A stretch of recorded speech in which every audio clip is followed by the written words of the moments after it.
अरे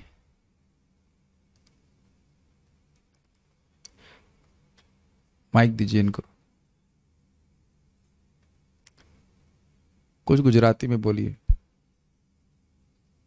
भगवान की गीता बहुत अच्छा ग्रंथ है, ऐसा कुछ भी ये मत बोलना, फिर तो गैस कर लें, कुछ भी बोलिए और कठिन गुजराती बोलिए। माइक पे बोलिए। और आज क्यों नहीं आ रही? ऑफ, ये ऑफ है क्या इधर? હરે કૃષ્ણ. हाँ बोलिए। તો હું જ્યારે રાજકોટથી નીકળ્યો ત્યારે મેં નહોતું વિચાર્યું કે હું વૃંદાવનમાં આટલા દિવસ રોકાઈશ, પણ સુકૃષ્ણ પ્રભુની કૃપા ત્યારે આ બધું नहीं, मेरा ચેન્જ नाम પડી लेना। ગયું. ठीक, ओके। तो अब आप लोग हंस दिए, पहली बात ये देखिए, हंस दिए जबकि समझ में कुछ नहीं आया है। तो पहली बात तो शब्द का इतना अद्भुत प्रभाव है कि कुछ भी समझ में नहीं आने पे फिर भी हंसे। एक बात तो ये, और कुछ लोगों को समझ में आ रहा था, जो भी बोले हो, गाली दिया कुछ भी दिया पता नहीं है, जिनको नहीं पता। सब में संदेह रहेगा ना कि प्रभु जी कुछ बोल रहे हैं, हमको समझ में नहीं आ रहा है। अब आप लोग को मैं ऐसा गुगली फेंकने वाला हूं कि आप बोल्ड हो जाएंगे। रामकृष्ण प्रभु को हम करते हैं, हमारे मित्र हैं। मित्र का क्या अर्थ है? जो हमारा हित चाहता, हित का क्या अर्थ है? जो हमारे लिए अच्छा। अच्छा का क्या अर्थ है? हम्म, मैं आपको फंसा नहीं रहा हूं, इन एक एक शब्दों में अपने अर्थ को कन्वे करने की शक्ति है। और ये कब आपको समझ में आने लग गई आपको पता नहीं चला। दुआ जी समझ पा रहे हैं? दुआ आपका सरनेम, और दुआ का दूसरा अर्थ क्या है? समझ रहे हैं ना? और आप देख रहे हैं कि अभी आप दुआ का अर्थ मेरा सरनेम बोल रहे हैं, और उसका कह रहे हैं दुआ का अर्थ। This is amazing. क्या समझ पा रहे हैं? भौतिक शब्दों में जो हमको लग रहे हैं भौतिक शब्दों में अपना अर्थ कन्वे करने की क्षमता है। क्या सभी सब लोग समझ पा रहे हैं इस बात को? समझ पा रहे हैं? समझ का क्या अर्थ होता है? पा का समझ पा, एवरीथिंग। पापा पापा पापा पापा का अर्थ भी नहीं जानता था। याद आ रहा है अपना बचपन, जब हिंदी का एक क ख ग अ ब कुछ नहीं जानते थे और आपको बार बार बुलवाया गया। ये देख रहे हैं शब्दों की शक्ति। और कब आपको और हम सब लोगों को ये अर्थ, शब्दों के अर्थ अपने आप समझ में आने लगे, ये भी पता नहीं है, डेट नहीं फिक्स कर सकते। कुछ ना समझ में आ रहा हो तो हाथ खड़ा कीजिए। ये कठिन हो रहा था। जब मैं तनिष प्रभु प्रसाद हमको सर्विंग कर रहे थे, हमने कहा इनको हमेशा फंसाते रहते कुछ ना कुछ बात। 2-4-5 मिनट तक समझ ही नहीं पा रहा, समझने में थोड़ी दिक्कत। Is very subtle. जो मैं शब्द बोल रहा हूं को समझ में आ रहा है ना, लेकिन कब आपकी भाषा समझ में आने लग गई ये आपको पता नहीं चला। क्यों मैंने इनसे गुजराती में बुलवाया? आपका माइंड पूरा ऑफ हो गया था उस समय। जिनको गुजराती नहीं पता है उन्हें कुछ नहीं समझ में आ रहा था, और उधर ही बाकी 2 विद्वान बैठे हैं, उनको पूरा समझ में आ रहा है। और अभी मैं चिंग मिंग माम माऊ चिंग चिंग काऊ वाऊ करता रहूं तो कुछ नहीं समझ पाएंगे ना। लेकिन कुछ एक बहुत बड़ा देश है जो इसी चिंग मिंग माऊ वाऊ पे पूरा आधारित है। कुछ आप समझ रहे हैं कि शब्दों की शक्ति कितनी अद्भुत है? क्यों सब बोल रहे हैं? कुछ तो आप प्रयोजन लेके बोल ही रहे होंगे। अब जब देखिए भौतिक शब्द भौतिक लोगों के द्वारा उच्चारित होने पर ये अर्थ इतनी शक्ति रखते हैं कि भगवान द्वारा उच्चारित शब्द हैं, इनको जो बार बार बोलेंगे तो ये अपना अर्थ आपके हृदय में प्रकाशित नहीं कर देंगे। बात बहुत सिंपल लगती है। परम पूज्य वृंदावन चंद महाराज श्लोक आ रहे थे और बोल रहे थे कि बार बार बोलने से अर्थ प्रकाशित होता है। Maharaj is telling you realized knowledge. इससे पहले मैं आगे जाऊं, ये बात आपको ऐसी बताऊंगा कि आप हिल जाएंगे। This is amazing. देखिए साधु संग सुना ही आपने, और संग और ग का मतलब क्या हो? सम मतलब सम्यक और ग मतलब गम्यते, अच्छी प्रकार से जाना, गोइंग वेल टुगेदर। साधुओं के संग अच्छी प्रकार से जाना, यह हमने सीखना होगा। नहीं तो तथाकथित साधुओं से तथाकथित संग करने के बाद भी कोई परिवर्तन अपने चित्त में हम नहीं देखेंगे। समझ पा रहे हैं ना क्या कह रहा हूं? भगवान इस बात को भगवद गीता के 4थे अध्याय के 34वें श्लोक में बोलते हैं। तो साधुओं के संग में किस भाव में आना है? विनीत भाव में आना है। तद्विधि प्रणिपातेन। दूसरा, परिप्रश्नेन, कुछ आध्यात्मिक विषय के बारे में जानने की उत्सुकता होनी चाहिए। और उसके बाद सेवा, उनको सुखी करने की भावना होनी चाहिए। किससे वो सुखी होंगे उसके अनुसार कार्य करना चाहिए। तो वो क्या देंगे?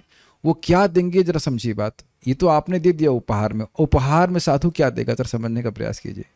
उपदेश करेगा। उपदेक्षन्ति ते ज्ञानम ज्ञानिनस तत्वदर्शिना। वो तत्व का दर्शन करने आए, इस कारण से वह उसका उपदेश करेंगे, तत्व का ही उपदेश करेंगे। अब थोड़ा समझने का प्रयास कीजिए। समझने से मैं बोल रहा हूं उसका मतलब देखने का प्रयास कीजिए, तब आपको समझ में आएगा मैं क्या कह रहा हूं। क्या आप मानते हैं कि इस जगत में लोग बहुत बार बोलते रहते हैं केवल शब्द, उनको ये पता भी नहीं होता है कि वो बोल क्या रहे हैं? आप लोग शायद कभी स्वयं भी बोल देते होंगे, आपको पता है कि आप क्या बोल रहे हैं। इसका मतलब है कि उसको नहीं पता है कि क्या बोल रहा है। ये सब कुछ समझ में आया? दूसरा लेवल है कि व्यक्ति अपनी मन से कुछ सोच सोच करके बोल रहा है।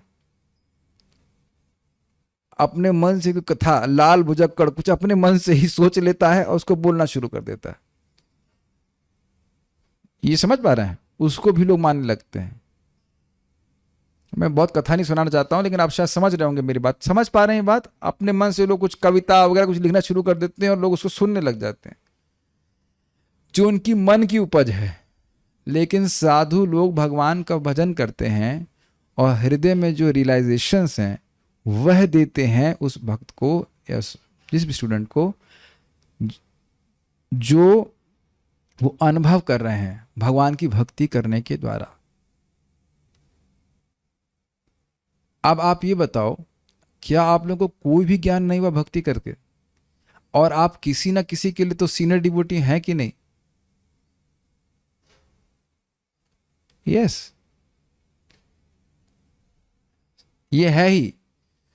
तो अगर कोई इस प्रकार से विनीत भाव से आए, आप भगवान के बारे में कुछ जानना चाहे और आपको सुखी भी करना चाहे, आपका एटलीस्ट दुखी ना करना चाहे, ये भी मान लीजिए, तो आपको दुखी ना करना चाहे, ये भी ठीक है, तो बताइए क्या आप उसको भगवान के बारे में नहीं बताएंगे?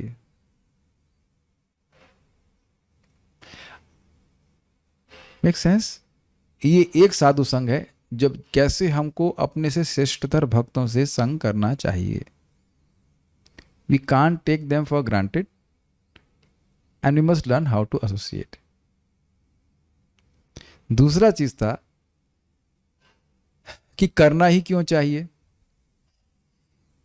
देखिए, हमारे जीवन में भक्ति में हम टिके रहेंगे अगर हमारी आशा बनी रहे। Do you agree? तो बहुत बहुत सुंदर है कि जो भक्त हमसे अधिक समय से अच्छे से भक्ति कर रहे हैं, तो वह भी इन सारी स्ट्रगल्स और परेशानी से गुजर चुके हैं। तो उनसे सुन करके हमें आशा बनी रहती है कि अब केवल डार्क ही डार्क नहीं है। Make sense? उदाहरण के लिए महाराज समझा रहे थे कि बहुत से लोग डॉक्टर के पास जाते हैं और बहुत करा रहे, डॉक्टर साहब बहुत दर्द हो रहा है, बहुत ये वो, और डॉक्टर एकदम निर्विकार है, उसको पता है कि क्या उसकी स्थिति हो, एकदम कुछ नहीं, बिल्कुल कोई इमोशंस ही नहीं आ रहे हैं। तो वो लिख करके जानते हैं कि ऐसा ही होता है। और एक और अद्भुत बात यह है, ये तो बहुत अच्छी बात है, कि वो भक्त हमारी स्थिति को भी जानते हैं।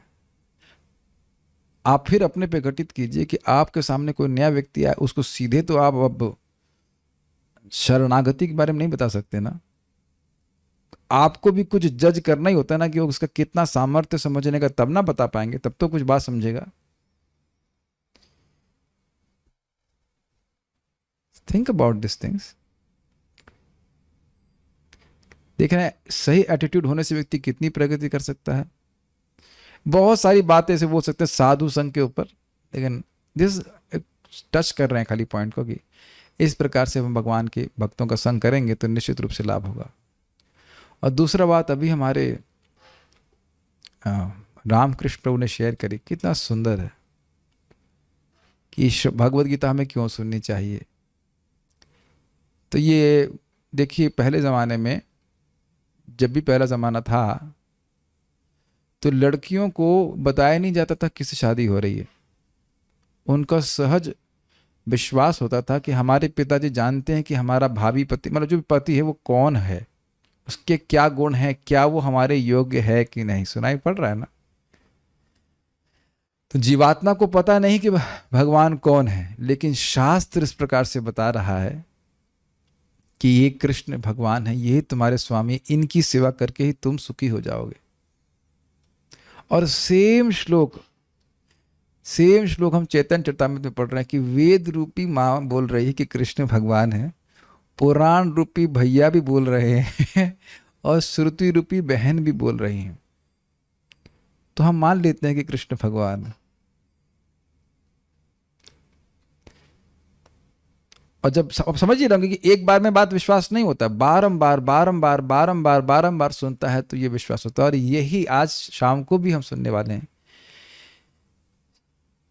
चैत्य गुरु परमात्मा और जो गुरु सामने हैं वो और शास्त्र, इनके द्वारा जीव को ये ज्ञान हो जाए कि कृष्ण मोरा प्रभु त्राता जीविर होइला ज्ञान। कृष्ण मेरे प्रभु हैं, मेरे स्वामी हैं और मेरे एकमात्र रक्षक हैं। जब ये ज्ञान हो जाएगा तो किसी और की शरण हम क्यों लेंगे। तो इसलिए बहुत बड़ा सहायता हो रही है अगर हम भगवत गीता को सुनते हैं। आप सहायता समझ पा रहे हैं। ये सहायता है कि ये ज्ञान हो जाए कि भगवान श्री कृष्ण ही हमारे त्राता हैं, भगवान श्री कृष्ण ही हमारे प्रभु हैं, स्वामी हैं, उनकी हमें सेवा करनी है। ओके, हम लोग कल चर्चा कर रहे थे भगवत गीता के दूसरे अध्याय के 38वें श्लोक पे। अब यहाँ पे भगवान निष्काम कर्म योग को करने के लिए बोल रहे हैं, जिसके द्वारा व्यक्ति मोक्ष के मार्ग पे आगे बढ़ेगा। मेरे पीछे एक बार बोलिए। सुख दुखे समे कृत्वा, सुख दुखे समे कृत्वा, लाभालाभौ जया जयौ, लाभालाभौ जया जयौ, ततो युद्धाय युज्यस्व, ततो युद्धाय युज्यस्व, नैवं पापमवाप्स्यसि। नैवं पापमवाप्स्यसि। ये आप मानते हो कि श्लोकों को बार बार बोलने से उसका अर्थ डायरेक्ट समझ में आ रहा है? जो बात आपको मैं भी समझा रहा था, फिर से बोलेंगे एक बार। सुख दुखे समे कृत्वा, सुख दुखे समे कृत्वा, लाभालाभौ जया जयौ, लाभालाभौ जया जयौ, ततो युद्धाय युज्यस्व, ततो युद्धाय युज्यस्व, नैवं पापमवाप्स्यसि। नैवं पापमवाप्स्यसि। सुखे दुखे समे कृत्वा लाभालाभौ जया जयौ, सुख दुखे समे कृत्वा, लाभालाभौ जया जयौ, ततो युद्धाय युज्यस्व, ततो युद्धाय युज्यस्व, नैवं पापमवाप्स्यसि। ततो युद्धाय युज्यस्व, नैवं पापमवाप्स्यसि। सुख दुखे समे कृत्वा, लाभालाभौ जया जयौ, सुख दुखे समे कृत्वा लाभालाभौ जया जयौ, ततो युद्धाय युज्यस्व, नैवं पापमवाप्स्यसि। ततो युद्धाय युज्यस्व, नैवं पापमवाप्स्यसि। तो भगवान यहाँ समझा रहे हैं कि तुमको वास्तविक रूप से कैसे युद्ध करना चाहिए जिससे मोक्ष प्राप्त हो जाए। सुख और दुख में सुख दुख में समय कृत्वा, सुख और दुख में समान रहते हुए, लाभ और उनके कारण लाभ और अलाभ, याद आ गया। और लाभ का कारण क्या है? जय और पराजय, इन सब में समान रहते हुए, अर्थात हर्ष और विषाद से रहित होते हुए युद्ध करो। ततो इस प्रकार का होते फिर युद्धाय युज्यस्व। एक इसी प्रकार का श्लोक गीता में और सुनते हैं। माम अनुस्मर युद्ध च, मेरा स्मरण करते हुए युद्ध करो, या मेरा स्मरण करते हुए युद्ध करो, या मेरा स्मरण कर युद्ध करो। कहने का अर्थ है कि मैं भगवान के लिए युद्ध कर रहा हूं। यहां क्या देख रहे हैं? मैं ये स्मरण करते हुए, समझ पा रहे हैं किस उद्देश्य से युद्ध कर रहे हो? समभाव से युद्ध करो, अर्थात इसमें फलाभिसंधि नहीं होनी चाहिए कि मुझे इससे क्या प्राप्त होगा। तब अगर ऐसी भावना रहेगी तो तुमको मोक्ष प्राप्त होगा, आत्मज्ञान उदित होगा। कार्य वही रहेगा। इंटेंशन के चेंज होने से, उद्देश्य के, संकल्प के परिवर्तन होने से बहुत बड़े लाभ की प्राप्ति होगी। कहीं इस बात को समझने में कठिनाई हो तो मुझे बताइएगा।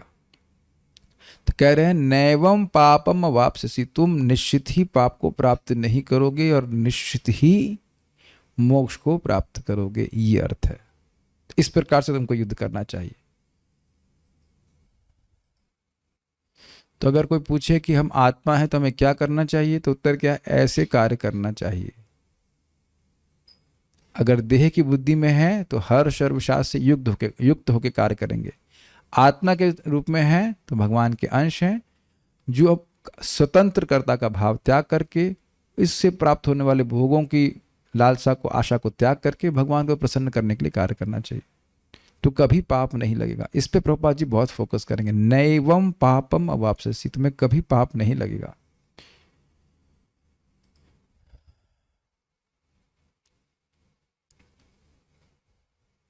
श्रीपाद रामानुजाचार्य जी की टीका इस श्लोक से मोक्ष की इच्छा वाले पुरुष के लिए युद्ध करने की रीति बतलाते हैं। Is it clear? जो व्यक्ति मोक्ष चाहता है तो उसके लिए युद्ध ही एक साधन बन जाता है। क्षत्रिय की बात कर रहे हैं। अगर वह मोक्ष प्राप्ति के लिए युद्ध करे, बारंबार ऐसा लग रहा है कि जब हम सम होने के लिए बोल रहे हैं तो उसका अर्थ है कि बिना प्रयोजन के युद्ध करे। बिना प्रयोजन के कोई कार्य नहीं होता है, लेकिन उत्कृष्ट प्रयोजन और निकृष्ट प्रयोजन के लिए वही कार्य किया जा सकता है।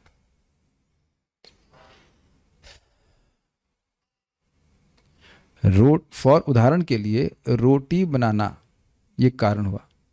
रोटी माँ अपने बच्चे के लिए बना रही है और होटल वाला रोटी बना रहा है।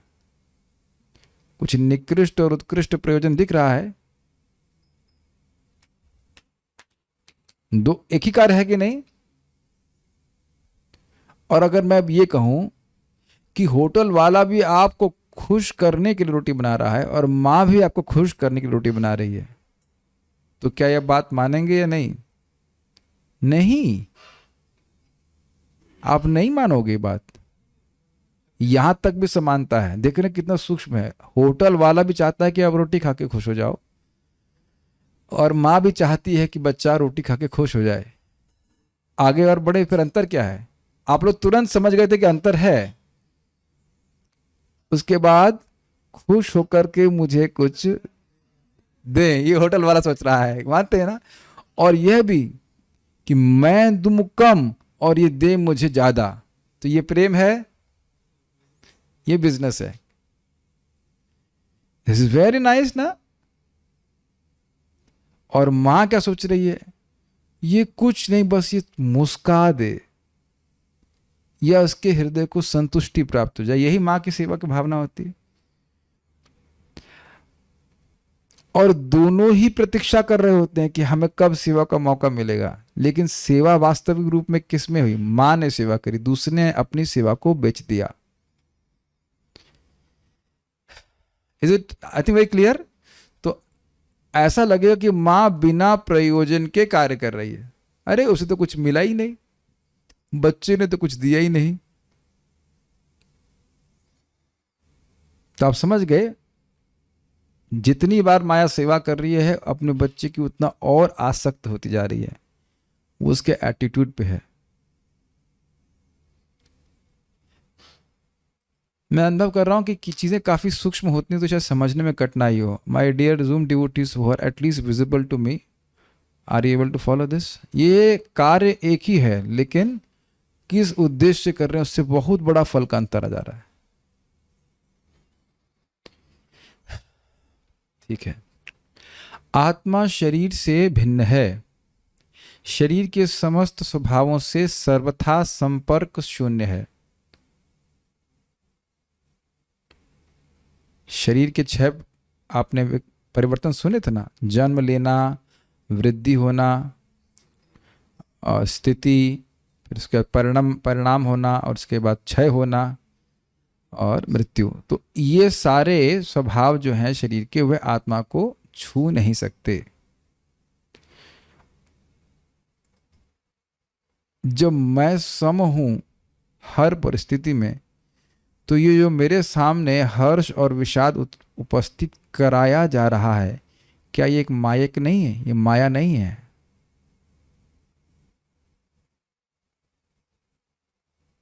Is that sinking in? मैं अनुभव बहुत से कर रहा हूं, लेकिन अनुभव करने वाला सम है।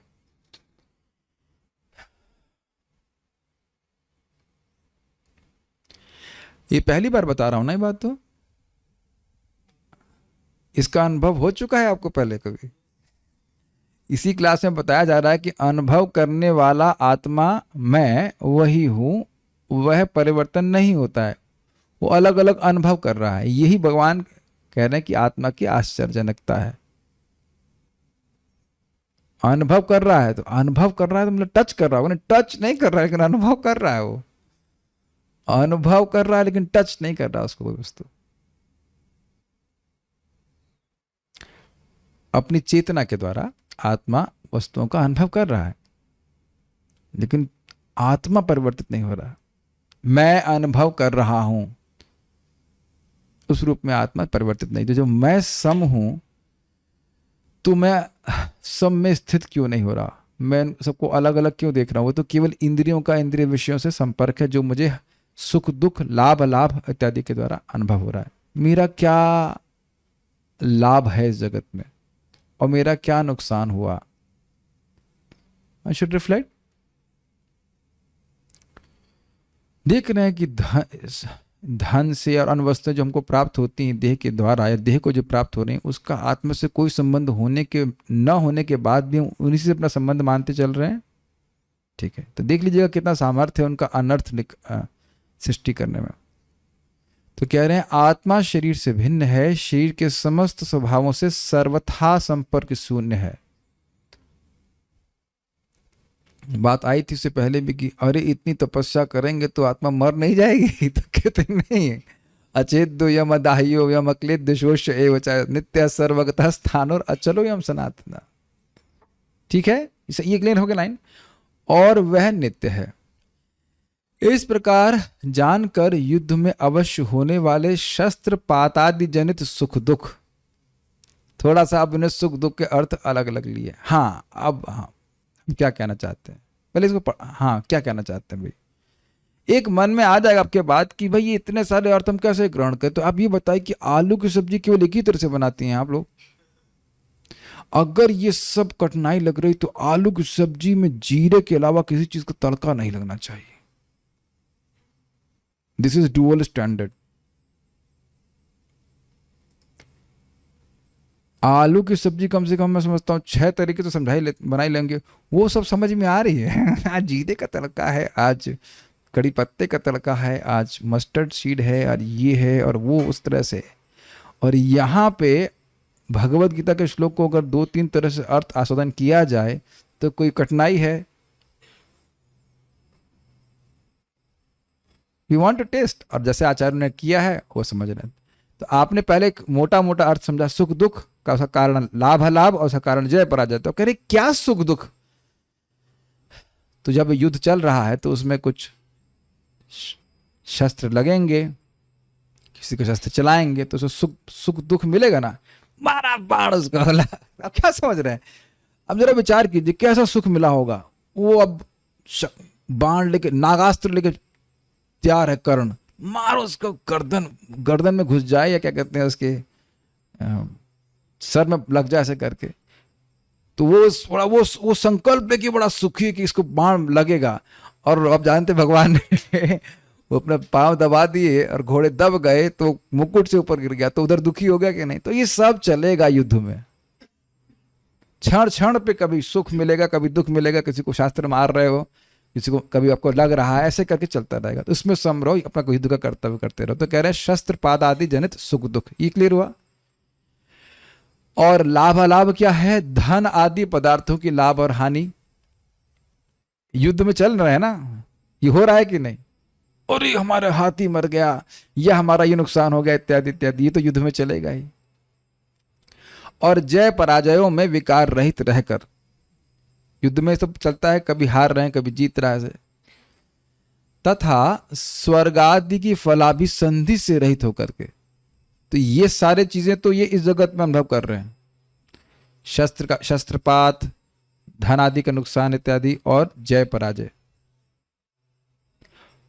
और हो सकता है व्यक्ति का ठीक है इसको हम सहन कर लें आज, अब बस थोड़ी बात है, मरेंगे तो स्वर्ग प्राप्ति होगी, तो नहीं, उसको भी त्याग करके।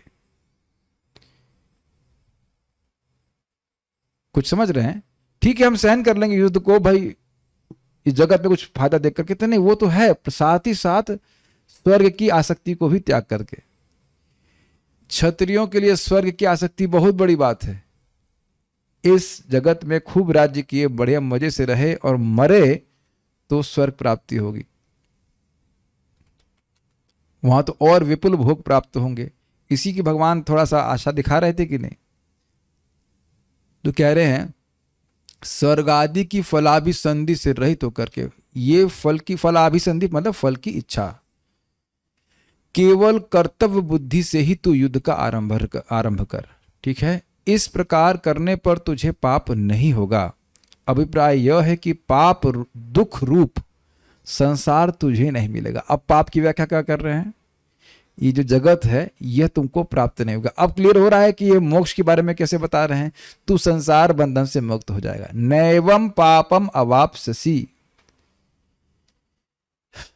देखिए कई बार पाप और पुण्य का कंसेप्ट समझ में नहीं आता। पुण्य मतलब जो जीव की अविद्या को नाश करने वाला है, भगवान को भगवान की ओर उन्मुख करने वाला है, वो पुण्य कहा जाता है। उसकी मति, उसकी सेवा की अभिरुचि भगवान की तरफ जागृत हो जाए तो यह पुण्य कर्म है। और पाप क्या है, वो भगवान से विमुख होता चला जाए, यही पाप है। और मूल पाप यही है कि जीव भगवान से विमुख हुआ। तो कह रहे हैं नैवम पापम अवाप्स्यसि। समझ में आ रहा है, तुम कभी भी इस विमुक्ता को प्राप्त नहीं करोगे, अभी तुम भगवान की ओर चलते चले जाओगे, क्योंकि तुम अब कर्तव्य बुद्धि से युद्ध कर रहे हो। It's very interesting. हम लोग कल भी चर्चा कर रहे थे, फिर से इसको पढ़ेंगे। भगवान की पूजा 4 प्रकार से होती है, भय से, लोअर स्टेज, आशा, कर्तव्य बुद्धि और राग। तो जैसे ही व्यक्ति कर्तव्य बुद्धि से करना शुरू किया तो अब उसके आगे वह राग की तरफ जा रहा है। नेक्स्ट स्टेज इज राग। सारार्थ वर्षनी, यहां तक सबको समझ में आ रहा है कुछ? ठीक है। सारार्थ वर्षनी, श्री कृष्ण कहते हैं, हे अर्जुन, युद्ध करना ही तुम्हारा धर्म है। मतलब तुम्हारा वह गुण जो तुमसे अलग नहीं किया जा सकता। धर्म का अर्थ होता है ये। यदि तुम्हें इसमें पाप होने की आशंका है तो मुझसे ऐसी शिक्षा ग्रहण करते हुए युद्ध करो जिससे पाप नहीं होगा। सांप मर जाए और लाठी भी न टूटे। समझ गए?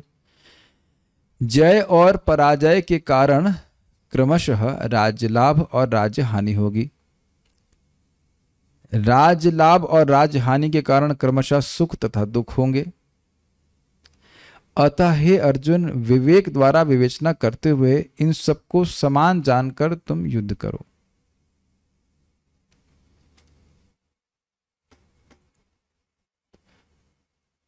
जय से आत्मा का क्या संबंध है?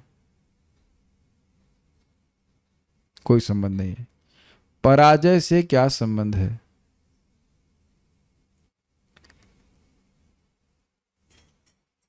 तो लाभ से क्या संबंध है, अलाभ से क्या संबंध है, और उससे जनित सुख और दुख से क्या संबंध है?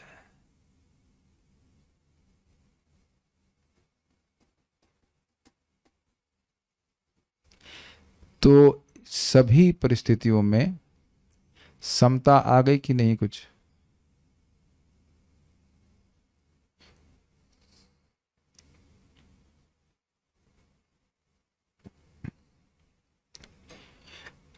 कुछ ऐसे लोग हो सकते हैं या बहुत से लोग ऐसे होंगे जिनका इस भगवत गीता क्लास से कोई संबंध नहीं है।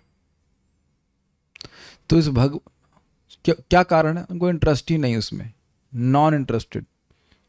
तो गीता क्लास में फिर कुछ समझ में आया या नहीं समझ में आया, जय पराजय कुछ किसी को समझ में आया या नहीं समझ में आया, उससे कोई मतलब है नहीं, कोई मतलब नहीं है। नेक्स्ट, उससे कुछ ज्ञान लाभ हुआ या अलाभ हुआ, उससे कोई मतलब है नहीं, कोई मतलब कोई मतलब नहीं है। और उसके बाद उसे कुछ सुख दुख मिला, उससे कोई मतलब है नहीं, मतलब है। मैं अब आपको ये जानबूझ के एग्जाम्पल दे रहा हूँ कि एक भक्त ने बोला, कल हम जिस श्लोक को शुरू करने वाले थे, सुबह बोला प्रभु जी बहुत अच्छा श्लोक है, हम उसको बहुत उत्साहित हैं सुनने के लिए। और एक भक्त जो क्लास में नहीं आते बोले कौन सा श्लोक?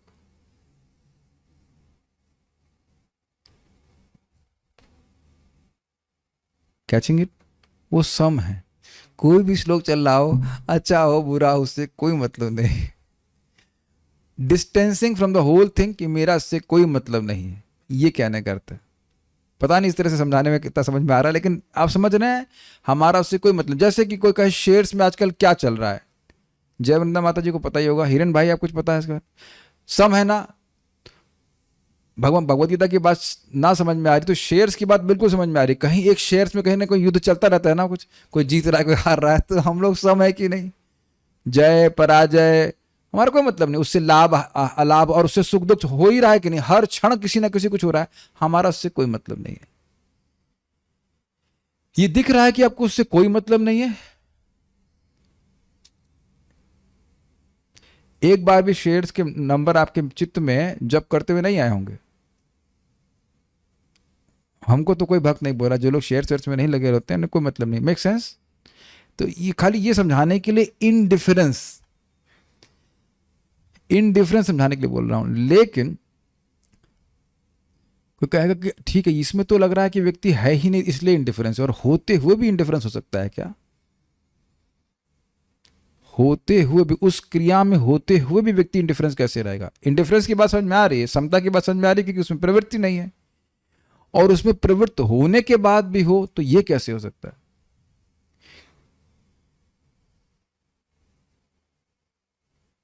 और उसका उदाहरण दिया जाता है एक कैशियर का। प्रभुपाद एग्जाम्पल देते हैं।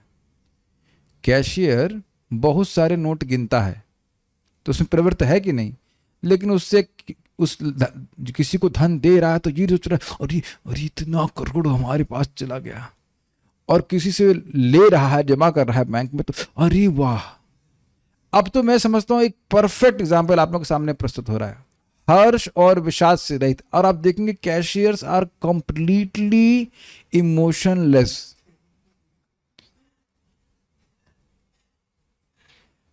क्या इससे अच्छा उदाहरण तो हम नहीं समझ रहे हैं। आज तक हम इसको ऐसे समझाए भी नहीं, कभी सुना तो एग्जाम्पल देखा था। सब लोग देखे कैशियर को 50 लाख विड्रॉ करने हैं, चेक दिखाइए, ठीक करोड़ नाम दे। अब आपके हमारे भगवान ना करे 50 लाख चले जाएंगे, ये सोचने से ही विषाद हो जाएगा, हार्ट अटैक हो जाएगा, है कि नहीं? और कहें कि 1 करोड़ आने वाला है। अच्छा 1 करोड़ आने वाला है, कब आएगा बताइए? वो 2 दिन आपको जब छोड़ना होगा। अरे 20 साल छोड़ देंगे, क्या दिक्कत है 2 दिन के बाद? तो अब समझ में आ रहा है ना कि हर्ष, और वहां पे भी कोई इसको हर्ष होता है ना, 1 करोड़ रुपए मिले, कहां से मिले, कैसे मिले, कैसे कहां रखेंगे, क्या, उससे कोई चिंता नहीं। 1 करोड़ क्या उससे अधिक बैंक में पैसे आ जाते होंगे, और वो आ रहा है, वो बिल्कुल हर्ष से रहित होगा। तो आप देख रहे हैं जो व्यक्ति पूरा दिन उसी में डूबा हुआ है, वो केवल कर्तव्य बुद्धि से कर रहा है। और कर्तव्य बुद्धि से कर रहा है इसका अर्थ ये नहीं कि वो रिस्पॉन्सिबिलिटी छोड़ के कर रहा है, क्योंकि उसका उद्देश्य सैलरी प्राप्त करना है, अपने परिवार को चलाना है। I think this is the best example. Srila Prabhupada gives best examples for things. सबको ये उदाहरण समझ में आया? और अगर समझ में आया तो फिर अगर कोई आपको सुनने के लिए मिले तो उसको फिर समझाइएगा ये बात, तब आपको पूरी तरह समझ में आएगी। मैं फिर से रिपीट कर रहा हूं, कैसे हम लोग हर्ष और विषाद से रहित होकर के युद्ध करेंगे।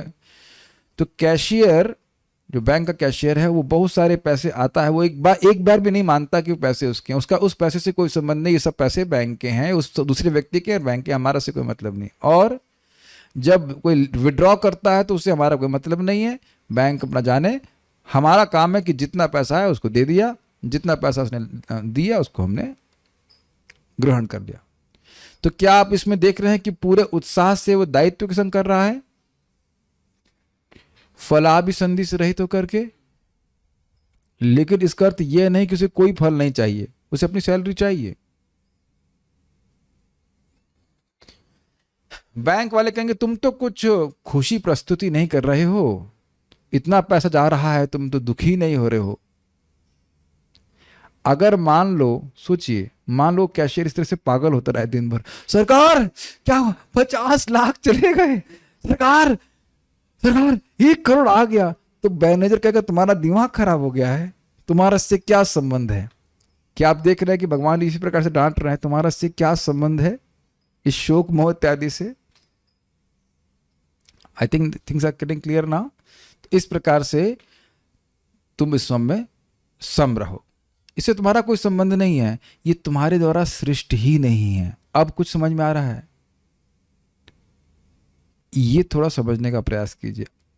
अपनी सृष्टि से आसक्ति हो सकती है, जो आपने नहीं बनाया उसको, जो आपने कभी बनाया ही नहीं है उससे क्या आसक्ति होगी। जय और पराजय हमारे हाथ में नहीं है, लाभ अलाभ हमारे हाथ में नहीं है, और सुख दुख की सृष्टि भी की जा रही है। ये मन की गतियां होती हैं। एक ही बात को मन अच्छा मान लेता है, एक ही बात को मन बुरा मान लेता है। ये भी आप मानते हो, और हम मन नहीं है इनके साथ, अगर हम सोच रहे हैं ऐसा तो। Is that okay? ठीक है। अतः हे अर्जुन, विवेक द्वारा विवेचना करते हुए इन सबको समान जानकर तुम युद्ध करो। मतलब फिर से अगर कैशियर के उदाहरण पे विचार करें, ये पैसे का आना जाना ये बैंक के ट्रांजैक्शंस हैं। इसमें मेरा कर्तव्य है कि मैं जो मेरा कर्तव्य है उसको मैं करता रहूं। बैंक में बहुत सारी क्रियाएं हो रही हैं, मेरा कर्तव्य मैं करता रहूं। तो इस एक युद्ध स्थल को आप चले जाएं तो उसमें बहुत सारी क्रियाएं हो रही, कोई मर रहा है, कोई मार रहा है, कोई जीत रहा है, कोई हार रहा है। उस तरह से विचार ना करके, अपनी पहचान उससे ना करके, तुम अपने कर्तव्य बुद्धि से युद्ध करो। उसका प्रभाव क्या होगा? इस प्रकार साम्य लक्षण के विषय में ज्ञानवान होने से तुम्हें पाप नहीं लगेगा, जिससे कि बाद में भी इस प्रकार बताया गया है, लिप्यते न स पापे न पद्मम पत्रम इमाम भस, भगवद गीता में। अर्थात जिस प्रकार कमल पत्र जल में रहने पर भी जल से भीगता नहीं है, उसी प्रकार तुम्हें भी पाप नहीं लगेगा। देखिए, जो मैंने भगवद गीता की क्लास वाला उदाहरण दिया था वो इसलिए सम्यक पूरी तरह से नहीं क्योंकि वो व्यक्ति आया ही नहीं क्लास में, लेकिन बस इतनी बात बताने के लिए कि इसका वो संपर्क से रहित रहा, लेकिन वहां पे संपर्क नहीं था इसलिए संपर्क से रहित हुआ। लेकिन ये जो बात यहां भगवान बोल रहे हैं, बहुत यह बात बता रहा, भगवान तो बढ़िया बात बोलते ही हैं कि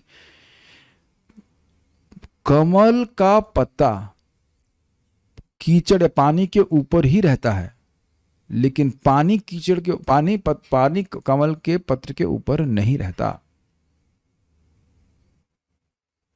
समझ रहे हैं बात? उसका जो एटमॉस्फेयर वो क्या है, केवल पानी ही पानी है, लेकिन उसके ऊपर कोई पानी नहीं है। पानी के एकदम संपर्क में लग रहा है लेकिन उसके ऊपर पानी नहीं है। ये आप अगर देखें कि नहीं देखें, एक हमने वीडियो देखा था, वाकई वीडियो देखा था कि पानी की बूंद अगर आप कमल के पत्ते पर डाल दें तो तुरंत ढलक जाएगी, बिल्कुल मरकरी की तरह दिखाई पड़ती है, तुरंत ढलक जाती, टिकती नहीं उसके ऊपर। तो उसी प्रकार से जो व्यक्ति कर्तव्य बुद्धि से अपने स्वधर्म का आचरण कर रहा है उसको पाप कभी नहीं लगता। ये बात, सारा सार बात यह है कि जिसका जो कर्तव्य है, जिसका जो स्वधर्म है, वो कर्तव्य बुद्धि से करे तो यह उसके लिए अच्छा है और इसके द्वारा वह मोक्ष की तरफ आगे बढ़ता है। ये उसके लिए दिव्य है। This is not that simple as we think.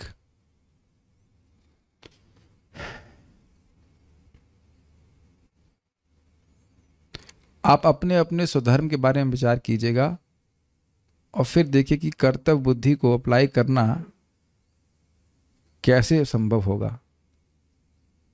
Bhagavad Gita को सुनना तो बहुत अच्छी बात है, लेकिन आप थोड़ा सा मनन करेंगे तो आप देखेंगे कि हम लोग अपने स्वधर्म पे विचार नहीं करते कि मेरा स्वधर्म क्या है और उसको कैसे करना है, इस पे विचार नहीं करते। लेकिन अगर हम सिंपल शब्दों में कहें, भक्त के रूप में हमारे क्या कर्तव्य है बताइए? भगवान के यश को गाना, भगवान के बारे में बोलना। अब कहीं जय होगी, कहीं पराजय होगी, कहीं हमारी बात लोग मानेंगे, कहीं नहीं मानेंगे, इससे हमारा संबंध नहीं है। हमारा प्रयोजन यही है कि भगवान संतुष्ट हो जाएं। Make sense to you? तो आप सम रहोगे कि नहीं रहोगे? क्या हर बार आप जहां भगवान के बारे में बोलेंगे सब लोग सुनेंगे? लेकिन आप हर बार सफल होंगे? यस। अगर आप भगवान को हम भगवान को प्रसन्न करना चाहते हैं तो हर बार सफल होंगे। वेरी वेरी कर्तव्य बुद्धि आपको अनएंथुजियास्टिक नहीं बनाएगी, निरुत्साही नहीं बनाएगी, लेकिन आप ये देख रहे हैं कि बुद्धि पूर्वक आप बुद्धि के द्वारा निर्णय करके उत्साह पूर्वक कर्म कर रहे हैं।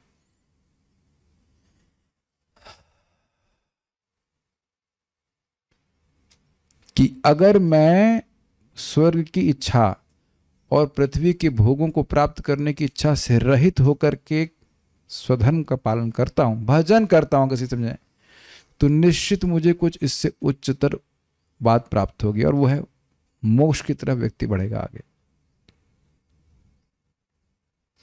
हिरेन भाई किस एटीट्यूड के बारे में बात कर रहे हैं? कैसे व्यक्ति को स्वधर्म पालन करना चाहिए? जैसे हम अभी मैं भक्ति कर रहा हूँ तो मेरा स्वधर्म है कि मेरी जो साधना है, जो भी मेरा कर्तव्य है, वो भगवान की प्रसन्नता के लिए होना चाहिए।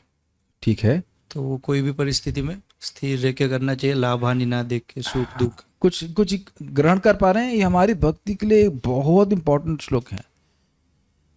मुझे आज कैसा लग रहा है, नहीं लग रहा है, उससे मतलब नहीं। क्या गुरु महाराज प्रसन्न होंगे? ये पहले आप चेक कीजिए कि 16 माला, पहले बताइए आप कैसे भी कर रहे हो, 16 माला कर रहे हो, क्या गुरु महाराज प्रसन्न होंगे? ये तो पहले इतना दिमाग में हम घुसा लीजिए कि 16 माला कर रहे हैं, 16 माला आपका हो रहा है, गुरु महाराज प्रसन्न है। और आपको अभी नहीं समझ में आ रहा है तो 2 मिनट के लिए दीक्षा गुरु बन जाइए और किसी को दीक्षा दे दीजिए, जो भी मन में आ रहा है जिसको दे दीजिए, और बोला गुरु महाराज मैंने 2 महीने से मैं 16 माला नहीं कर पाया। बड़े प्रसन्नता होगी आपको। मुझे को क्यों नहीं कर पाए? मेरे को अच्छा नहीं लग रहा था। तब क्या और भी प्रसन्नता होगी आपको, या पित्त बढ़ेगा आपकी बॉडी में? तो आप बोलेंगे कि जो भी शब्द आप बीच भर लेना कि तुमको कौन बोला कि अच्छा नहीं लगने पर जप करना, अच्छा नहीं लगने पर जप नहीं करना चाहिए, यही बोलेंगे ना। अब अपने पे घटित कीजिए, अपने पे होता है तो कठिनाई होती है। हम अपने को प्रसन्न और अप्रसन्न करने के लिए भजन नहीं कर रहे हैं, गुरु को प्रसन्न करने के लिए कर रहे हैं। Does that make sense? Simple बात।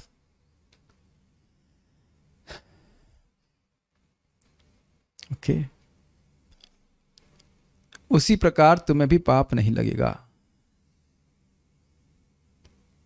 बड़ी सुंदर घटना है, ये हम नाम तो नहीं रहना चाहते हैं, लेकिन एक कैशियर थे जो एक संस्था में खूब पैसे गिनते थे, एक और हर बार जो इतनी आता उससे 500 रुपये चोरी कर लेते। तो अब आप ये बताइए कि लगा ना पाप उसको? जब पकड़ा गया तो पाप लगा उसको।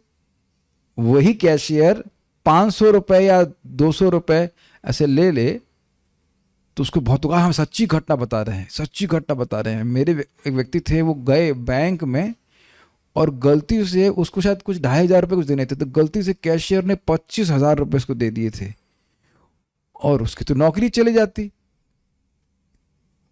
तो वो उसको उसके पीछे दौड़ते दौड़ते ढूंढ लिया, कहाँ गया, किसको दिया करके। समझ रहे ना मेरी बात? तो रोज इतने कोई पैसे आ रहे हैं, इतने जा रहे हैं, तो कुछ दिक्कत नहीं। 1 रुपए भी इधर से उधर होगा तो दिक्कत हो जाती है। समझते हैं इस बात को? तो कह रहे हैं कि तुम में कर्तव्य बुद्धि रहेगी तो तुमको पाप नहीं ही लगेगा। अपने लिए कुछ मत करो। गीता भूषण टीका।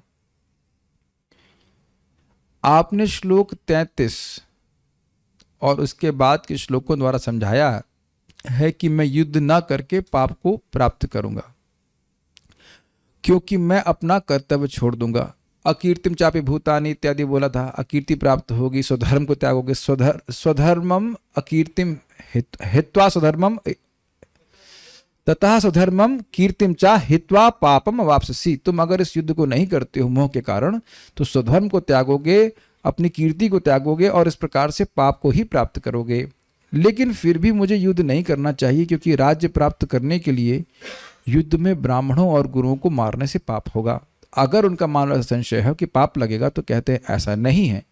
जब आप मुक्ति की इच्छा से लड़ रहे हो तो आप उन्हें मारकर पाप नहीं करेंगे।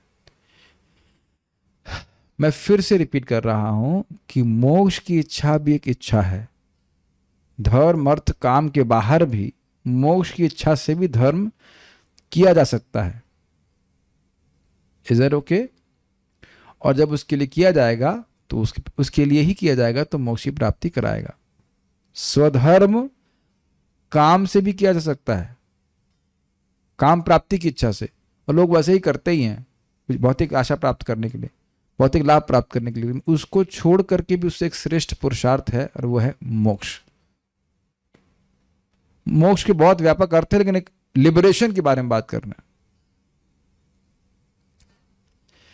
सकाम कर्म से निष्काम कर्म की ओर यहां इस श्लोक से परिवर्तन हो रहा है, जिसका उद्देश्य आत्मज्ञान या मुक्ति होता है। तो ऐसा इस श्लोक में वर्णन किया गया। क्या श्लोक में वर्णन किया कि किस प्रकार निष्काम भाव से कर्म करने से व्यक्ति मोक्ष की ओर आगे बढ़ता है, आत्मज्ञान में आगे बढ़ता है। This is a very very important point. सम अर्थात समान होने का अर्थ है इस जगत में सभी परिस्थितियों में अपरिवर्तित रहना। तो आप समझ ही गए होंगे, सुख आएगा, दुख आएगा, जय होगी, पराजय होगी, तुम क्षत्रिय धर्म के अनुसार अपना युद्ध करने का धर्म करते रहो। Is that okay? सुख और उसके कारण लाभ में, लाभ के कारण सुख हुआ था में, और उसकी हेतु जो युद्ध विजय है उसमें राग को त्यागते हुए। राग मतलब होता है आसक्ति, बहुत आसक्ति। विजय होगी तो उससे लाभ होगा, उससे हमें बहुत सुख मिलेगा। आपने सुना होगा इस प्रकार के, क्या कहते हैं उसको, दिवा स्वप्न देखने वाले लोग होते हैं। इसको कुछ और भी कहते हैं, डे ड्रीमर्स। हाँ, कि बस ये प्लानिंग कर ली है हमारे हिसाब से, और ये करेंगे तो वहां विजय होगी, उसके बाद ये लाभ मिलेगा और मैं बहुत सुखी हो जाऊंगा। ठीक है? तो उसमें अत्यंत राग होगा, तब वही तो व्यक्ति कार्य करेगा। क्या ऐसा होते हुए आप दुनिया में देखते हैं? ठीक। और दुख क्या है? दुख जिसका हेतु अलाभ है, कुछ प्राप्ति ना होना, और जिस अलाभ की हेतु पराजय है, पराजय होगी तो कुछ मिलेगा नहीं, उसके प्रति देश को त्यागते हुए इस युद्ध में तो पराजय होगी, मुझे राज्य लाभ नहीं होगा, मुझे बहुत दुख होगा, मैं इस युद्ध को नहीं करूंगा। ये हो गया द्वेष। अब स्पष्ट हो रहा है, राग और द्वेष से मुक्त होकर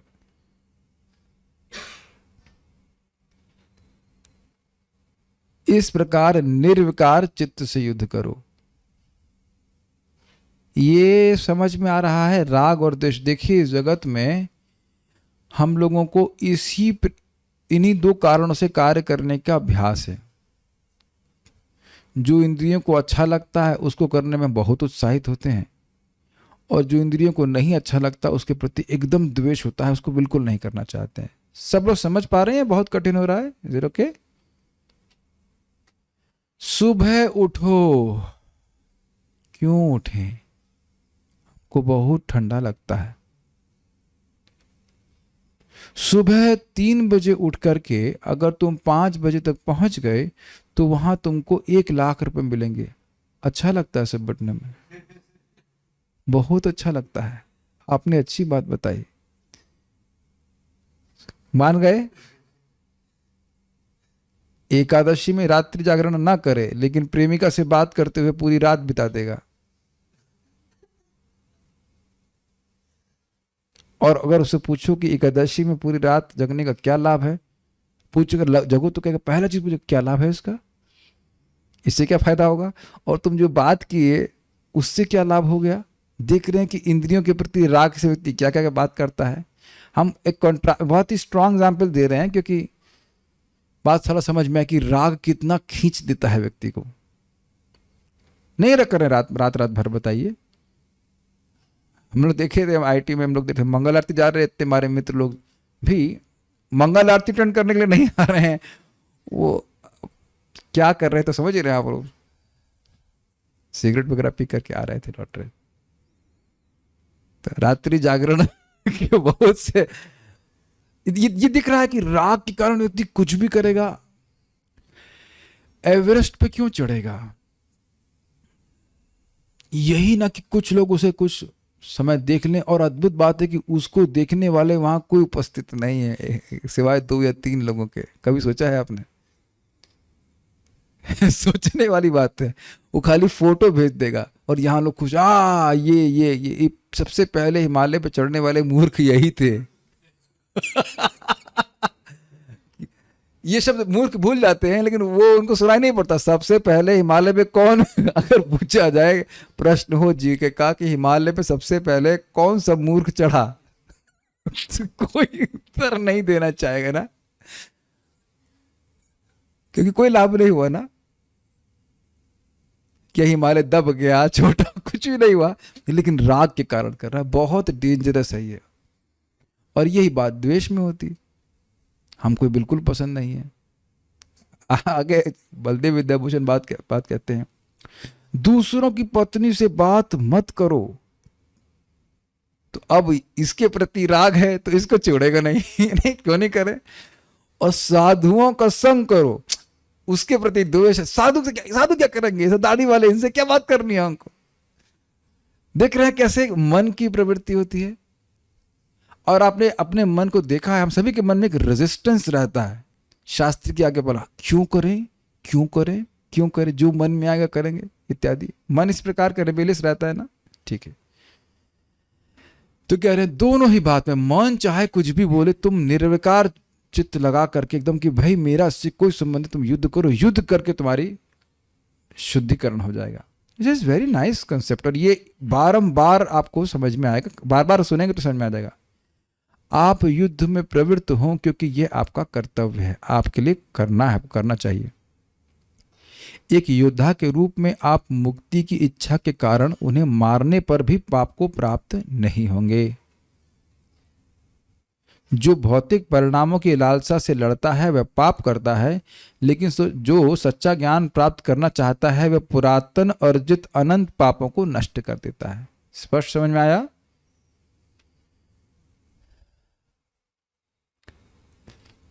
मैं एक बहुत सुंदर बात भगवान के नाम के बारे में बोलना चाहता हूं, जो उस पर है, उसका फिर आगे हम बढ़ जाएंगे। बड़ी रुचिकर बात है। पुरातन अर्जित अनंत पाप से कुछ सुनाई पड़ रहा है, जैसे मानो कोई बहुत बड़ा गठरी हो, उसको हम लिपट गए उससे कि ये गठरी हमको बहुत प्रिय है, और कहे ला देख गठरी दे, मुझे गठरी दे। नहीं नहीं दूंगा। अरे देगा कैसे नहीं? समझ में आ रहा है कि नहीं? कुछ सुनाई पड़ रहा है? कैच कर रहा है कि मैं क्या बोलने वाला? नहीं नहीं, ये मेरा प्राण है, मैं गठरी नहीं दूंगा। तू देगा कैसे नहीं? देगा कैसे नहीं? हरे हरे हरे, केवल एक हरे छीन लेगा पूरा। अरे तो पाप की गठरी नहीं रहेगी तो हम तो बहुत दुखी हो जाएंगे। एंड देन यू से टेक दिस अमृत। अनंत जन्मादि पाप चौरम चौग्राग्रगण्यम पुरुषम नमामि। और वस्तुतः यह भी नौबत नहीं रहती, पता भी नहीं चलता कि गठरी कब गायब हो गई। भगवान डकैत भी हैं, जेब कतरे भी हैं, पता ही नहीं चलता। कि चोर को इसमें मजा नहीं आता कि बता के ले, चुपके से ले जाता है, तब बाद में नोटिस करते हैं अरे तो चोरी हो गया मामला। तो यही बोल रहे हैं कि हम तो खाली बात बोल रहे हैं कि निष्काम कर्म में तो जो कुछ है इसमें कुछ बुद्धि का भी उपयोग हो रहा है। नाम तो अनजाने में लिया जाए तो भी सारे पापों को चोरी करके ले लेगा और बहुत बड़ा धन देगा। वो खुद ही अपने बाप में बहुत बड़ा धन है। परिणाम की इच्छा के बिना कोई व्यक्ति युद्ध, दान या अन्य कार्यों के लिए कैसे इच्छुक हो जाता है, यह कठिन है। अब ये विषय बहुत सुंदर है, क्योंकि ऐसा लग रहा है कि कह रहे हैं कि बिना प्रयोजन के युद्ध करो। कोई भी व्यक्ति युद्ध कर रहा है, दान कर रहा है या और कोई कार्य कर रहा है तो कुछ भौतिक लाभ होना चाहिए तब ना करेगा। यही तो अब देख रहे हैं, बिना इसके क्यों काम करेगा।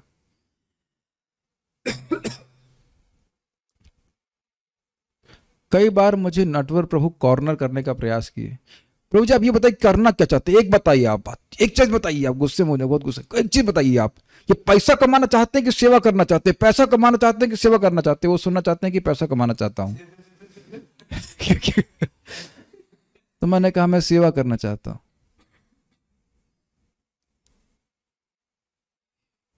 धीरे धीरे अब उनको भी समझ में आ गया कि हाँ प्रभु जी, एकादशी में हम लोग कुछ प्रसाद बनाना चाहते थे, तो हम सोच रहे थे ऑयल यूज कौन सा करें। If everyone is cheating, somebody wants a true thing, where will he get it from? ये तो बहुत मेहनत करके भक्तों के लिए बना रहे हैं। मैं खाली बोल रहा हूं कि ऐसा नहीं कि सब लोग हम बस एक ही प्रयोजन लेके कार्य करते हैं, और ये भी सोचना चाहिए कि निष्प्रयोजन कोई कार्य नहीं होता है। Does that make sense? इच्छुक हो जाता है कि तो वो कैसे काम, बिना प्रयोजन के क्यों काम करेगा? ये तो बड़ा कठिन है। बिना प्रयोजन के उत्साह से कैसे काम करेंगे? पहले आप ये बात मानते हो? बिना प्रयोजन के कोई उत्साह से कैसे काम कर सकता है? ठीक है, ये समझ लेना चाहिए। बिना आसक्त, हम आसक्त हुए बिना रह ही नहीं सकते हैं। तो किसी ना किसी उद्देश्य में आसक्त होकर ही व्यक्ति उत्साह होता है। ठीक, आप देखिए, यह समझें कि आत्मा के अनंत आनंद के लिए राग ही इसकी प्रेरणा है। जैसे राज्य के प्रति लगाव उस मूर्ख के लिए प्रेरणा है जो खुद को एक पहाड़ से फेंक देता है। ये बहुत कठिन हुआ समझने में, इसका भी आप सारे प्रोसेसर लगा के समझने का प्रयास कीजिएगा। हम पूरा पढ़ देते हैं पहले। नोट, मानो किसी का राज्य छीन लिया जाए तो उस राज्य की आसक्ति के कारण वह पहाड़ से कूदकर प्राण भी त्याग देगा। राज्य नहीं मिला तो हम प्राण त्याग देंगे, मतलब प्राण से आसक्ति त्याग दिया लेकिन राज्य की आसक्ति नहीं त्याग दे रहा। कुछ समझ रहे हैं? कुछ समझ में आ रहा है? प्राण चले जाए हमसे मतलब नहीं, राज्य नहीं जाना चाहिए। राज्य चला गया तो प्राण त्याग देगा। कहने का अर्थ है कि प्राण से आसक्ति त्याग दी है लेकिन राज्य के प्रति आसक्ति है, कुछ उच्चतर उद्देश्य। तो कह रहे हैं कि भोग, इधर के जगत के भोग वह छोड़ रहा है ताकि वो भगवान के धाम की प्राप्ति कर सके। केवल छोड़ने के अर्थ में, आसक्ति को छोड़ने के अर्थ में एग्जाम्पल लिया गया है। उसी प्रकार आत्मा के आनंद की प्राप्ति करने के लिए आसक्त होने से व्यक्ति भौतिक वस्तुओं के प्रति राग और द्वेष को त्याग देता है।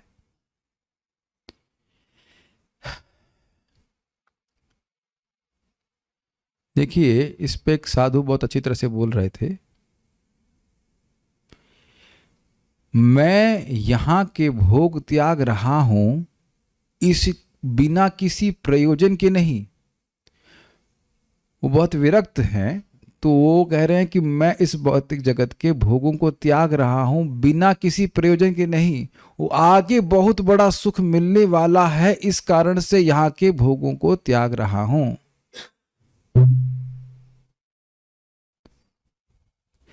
आप ये मानते हो कि सुबह उठ के जब अच्छे से हो जाता है? अच्छा का मतलब कुछ जब में अच्छा लगता होगा, अच्छे से हो जाता है वाली बात नहीं, अच्छे से होता है, बढ़िया से होता है।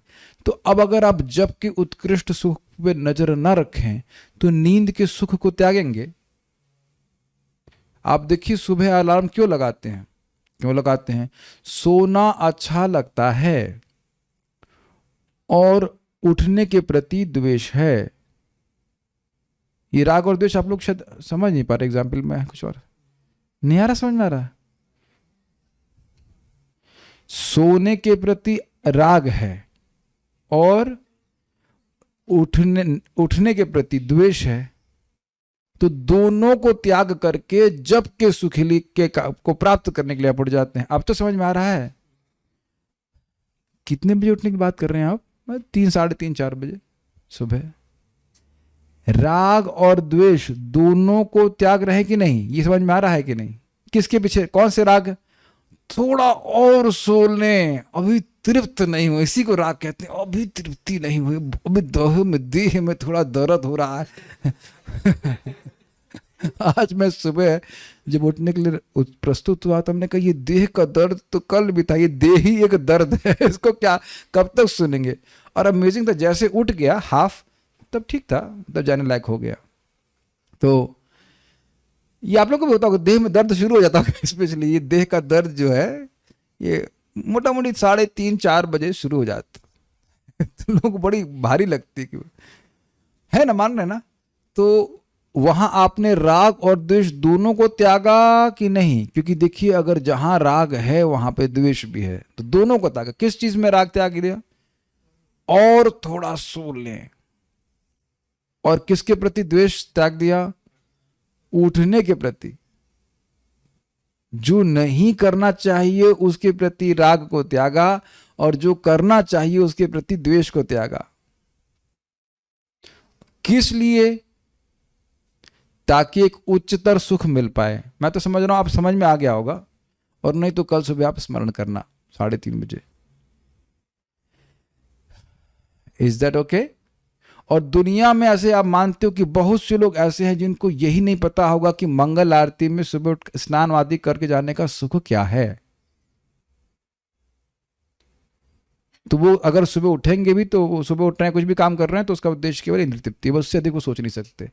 इसीलिए अर्जुन यहाँ प्रश्न कर रहे हैं कि राग और द्वेष से मुक्त होकर व्यक्ति काम करने के लिए इच्छुक क्यों होगा? तो यानी इच्छुक है, लेकिन वो फल जो है वो इस राग और द्वेष से प्राप्त होने वाला नहीं, अपितु उच्चतर आत्मा के आनंद का सुख है। Is that okay? Sinking in. देखिए यहां आप बच गए तो आगे भी नहीं बच पाएंगे। कहो कि हम इसको ना समझें, इस अध्याय को, श्लोक को ना समझें, तो कहां बचेंगे? ये अभी आप हर स्टेप पे सीखने वाले हैं, हर स्टेप पे यही बात भगवान बोलने वाले हैं। कर्तव्य बुद्धि पे फोकस कर रहे हैं भगवान। ओके, कितना समय हुआ और हमारे पास कितना समय है? प्रभुपाद जी का तात्पर्य हम कर लेंगे।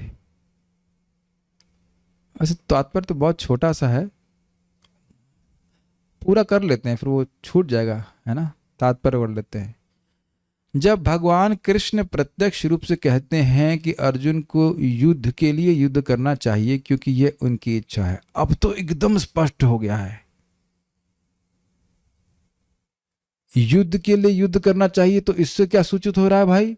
एकदम बोरिंग है, बोरिंग वे में युद्ध करेंगे नहीं। इस युद्ध से भगवान प्रसन्न होंगे, बड़े उत्साह से युद्ध करें। युद्ध जीतने हारने के लिए नहीं कर रहा है।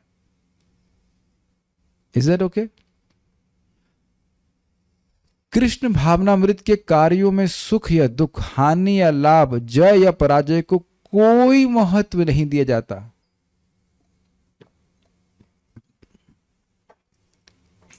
अद्भुत बात यह है कि हमारी निश्चित जय है, क्योंकि हमारी इतना ही क्षमता है कि हम भगवान को सुखी करने की चेष्टा या प्रयास करें, और प्रयास करने में कोई नहीं रोक सकता।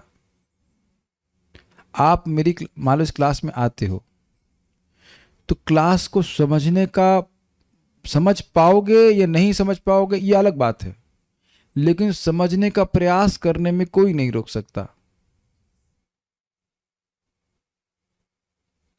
Is that okay? यही बात। दिव्य चेतना तो यही होगी कि हर कार्य कृष्ण के निमित्त किया जाए, अतः भौतिक कार्यों का कोई बंधन अतः भौतिक कार्यों का कोई बंधन या फल नहीं होता। ये भी समझ लीजिए। देखिए, चेष्टा ही की बात कर रहा। चेष्टा का मतलब है अपनी इच्छा का प्रयोग करके किसी अर्थ प्राप्ति के लिए कोई कार्य करे। आप लोग कुछ चेष्टा कर रहे हो समझने की, मैं कुछ चेष्टा कर रहा हूं को समझाने की। Is that okay? या ऐसे ही आप लोग आए देख क्या चल रहा है यहाँ पे? क्या आप लोग को लग रहा है कि बिना चेष्टा के ग्लास आपको समझ में आ जाएगी? Can we be like this? Back burn, अच्छा लग रहा है। क्या ये संकल्प है मन में कि मुझे कुछ सुनना है आध्यात्मिक ज्ञान, उसका प्रयोजन लेकर के आके बैठे हैं? कभी आप ऐसी क्लास में गए हैं जिसमें केवल आपको औपचारिकता के लिए बैठना हो और आपसे पूछा जाए कि क्या सुना आपने? वो दृश्य भी शायद याद आना मुश्किल होगा कि कौन सी क्लास में बैठे थे और वक्ता का चेहरा क्या था। Make sense to you? Just like I was hearing from Sachinandan Maharaj series, living करके कुछ है, लिविंग भक्ति लाइफ। एक शब्द नहीं छोड़ना चाह रहा था मैं, एक एक पॉइंट महाराज का इतना डीप था। वहां मैं देख रहा था एकदम महाराज की जो बात बिल्कुल सच है, चेष्टा करके सीख रहे हैं, चेष्टा करके। तो ये चेष्टा किसके लिए? कृष्णार्थम अखिल चेष्टा, कृष्ण की खुश करने की चेष्टा करके इच्छा से व्यक्ति प्रयास करे तो कोई बंधन नहीं लगे। यज्ञार्थात कर्मणो अन्यत्र लोकोयम कर्म बंधना तदर्थम कर्म कौन्तेया मुक्त संग समाचरा। यज्ञ के अर्थ के लिए, भगवान विष्णु के अर्थ के लिए व्यक्ति को कर्म करना चाहिए और उनके अर्थ के लिए, उनके प्रयोजन के लिए, उनकी प्राप्ति के लिए, उनके सुख के लिए जो कार्य किया जाता है उससे कभी बंधन नहीं लगता है। This has to be understood. भगवान की प्रसन्नता के लिए किया गया कोई भी कर्म बंधन कारण नहीं होता, अपितु बंधन को खोलने वाला होता है। जो कोई सतोगुण या रजोगुण के अधीन होकर, सतोगुण या तमोगुण होना चाहिए, एनीवेज, जो कोई सतोगुण या रजोगुण के अधीन होकर अपनी इंद्रिय तृप्ति के लिए कर्म करता है उसे अच्छे या बुरे फल प्राप्त होते हैं, ठीक है। किंतु जो कृष्ण भावनामृत के कार्यों में अपने आप को समर्पित कर देता है वह समान कर्म करने वाले के समान किसी का कृतज्ञ या ऋणी नहीं होता। बहुत छोटी सी बात समझेंगे, एकदम समझ में आ जाएगा। कृष्ण भावनामृत के कार्य बहुत सिंपल साधारण लगते हैं लेकिन प्रभाव असाधारण होता है। जैसे आप लोग सब मुझे लगता है प्रसाद खा के तो आए हैं, तो अब अगर वह अन्न भगवान को अर्पित नहीं होता है तो तुरंत ऋणी बन जाएंगे।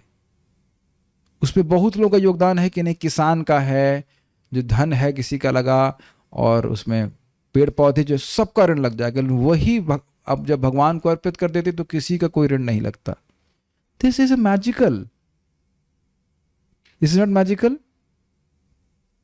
मैं इस जगत में आप कुछ भी वाणी से बोलते हैं, कुछ करते हैं, उसका कर्म फल लगता है। और भगवान के बारे में बोलने से ही बोल रहे हैं तो मृत्यु से ही मुक्त हो जाएंगे। बताइए, क्षमा कीजिएगा, मृत्यु से मुक्त रहते ही हैं अगर भगवान के बारे में बोल रहे हैं।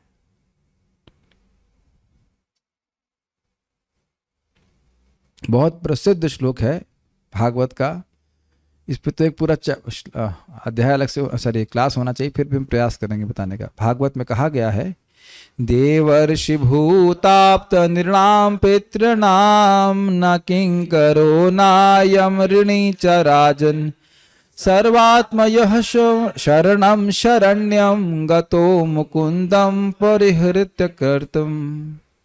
जिसने अन्य समस्त कार्यों को त्याग कर मुकुंद भगवान श्री कृष्ण के शरण ग्रहण कर ली है वह न तो किसी का ऋणी है और न किसी का कृतज्ञ, चाहे वे देवता, साधु, सामान्य जन अथवा परिजन, मानव जाति या उसके पितर ही क्यों न हो।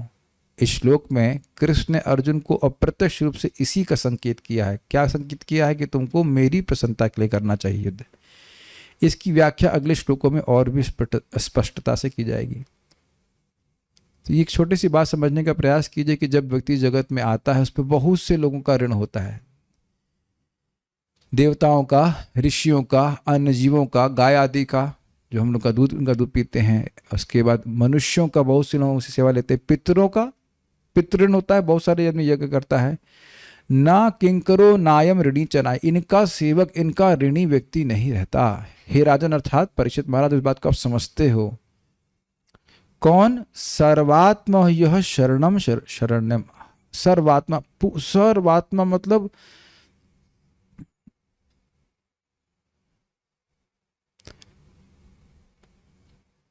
मैं, अर्थ तो दो आ रहे हैं मेरे मन में जैसे हमने सुना था, लेकिन फिर भी टीका से देखना पड़ेगा। मैं एक तो देखिए है कि सर्वात्मा भगवान, और सर्वात्मा का दूसरा अर्थ है कि हर मन से, वाणी से, वचन से जो शरण भगवान श्री कृष्ण की, मुकुंद की शरण लेते हैं।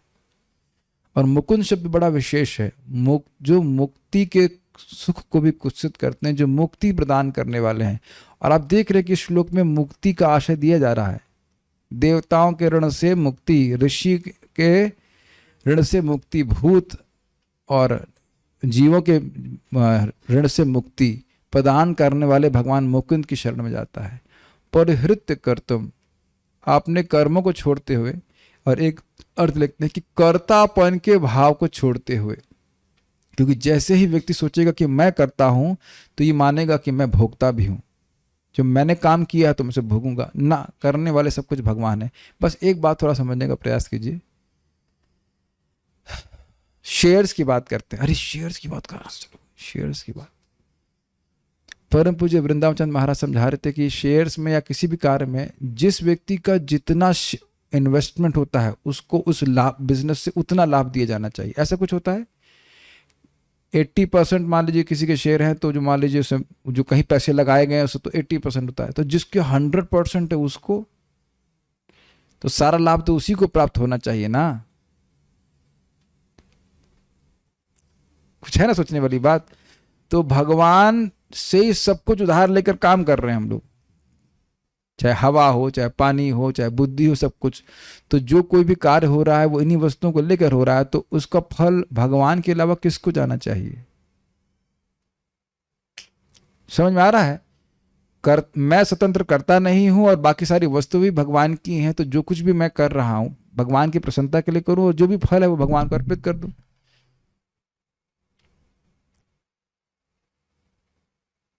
Is it okay.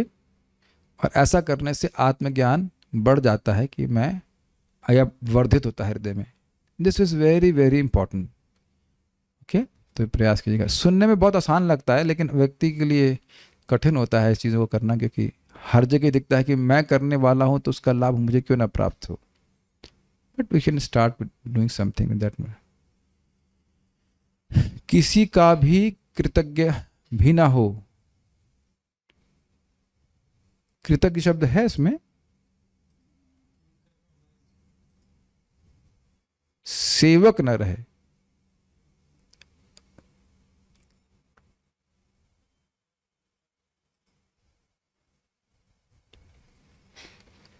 प्रश्न आपने बड़ा अजीब सा पूछा है।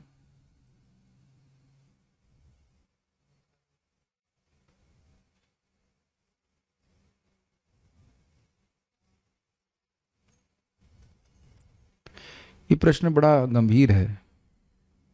इतने लोगों ने एक भक्त की सहायता करी है, तो क्या भक्त कृतज्ञ नहीं हो रहता है उनके प्रति? क्या उसके मन में कृतज्ञता की भावना नहीं होती है? देखिए, कृतज्ञता की भावना और ऋणी होने में, दोनों में बहुत अंतर है। कुछ क्या आपने बहुत सूक्ष्म प्रश्न किया है, इसलिए मैं इसका उत्तर भी इसी प्रकार देने का प्रयास कर रहा हूं। ध्रुव महाराज जब भगवान के धाम वापस जा रहे थे तो उनके 36,000 साल के बाद भी उनको याद था कि माँ ने सहायता करी थी। इस सिद्धांत को समझने का प्रयास कीजिए कि जो व्यक्ति जो भी कुछ कार्य करता है उसकी किसी भी तरह से सहायता करने वाले को, सुनाई पड़ रहा है, मुझे नहीं लग रहा किसी को सुनाई पड़ रहा है, किसी भी तरह से सहायता करने वाले को, प्रेरणा देने वाले को वही लाभ प्राप्त होता है जो उस व्यक्ति को, जो करने वाले, इस कार्य को करने वाले को होता है। इस श्लोक को डाइजेस्ट कर लेंगे तो जीवन में आप बहुत अच्छा बढ़ सकते हैं। कितने लोग कितनी सेवा कर रहे हैं भगवान की, आप सहायता करेंगे तो जो वो सेवा कर रहे हैं उसका सारा लाभ आपको प्राप्त होगा। We want credits, we hardly have any credits. Do you make sense to you? आपको क्या लगता है मैं बिजनेसमैन नहीं हूं? जी हाँ, बिल्कुल हूं। बहुत से लोग भगवत सुनना चाहते हैं तो सुनने का पुण्य मिलेगा और मुझे नहीं मिलेगा जितनी बार सुनेंगे। आपको पुण्य चाहिए? हाँ भैया, पापी लोग हैं, हमको बहुत बड़ा बैकअप है हमारा, तो उसको डिलीट करने के लिए चाहिए। We want spiritual credits. तो ऐसा नहीं है कि भक्त कृतज्ञ नहीं होते, लेकिन ऋणी नहीं होते। पेमेंट नहीं करना है, क्योंकि ऋणी होगा या पेमेंट होगा तो फिर जगत में आना पड़ेगा। और दूसरा, एक और तरह से समझने का प्रयास कीजिए कि भाई 5 रुपए आपने एक भक्त को दिए हैं तो भक्त क्यों देगा? उसके पापा आपको 5 अरब देने के लिए तैयार है। और ये मैं आपको मजाक में नहीं बोल रहा हूं। भगवान भक्ति संदर्भ में जीव गोस्वामी समझाते हैं कि कोई एक व्यक्ति ब्रह्मचारी सन्यासी कुछ हो जाता है तो उसकी माता और मतलब अन्य परिवार वालों की सेवा के लिए भगवान कितने देवता लगा देते हैं। एक बार हमारी दीदी हमसे थोड़ा रंज हो गई थी तो हमने श्लोक भेजा उनको।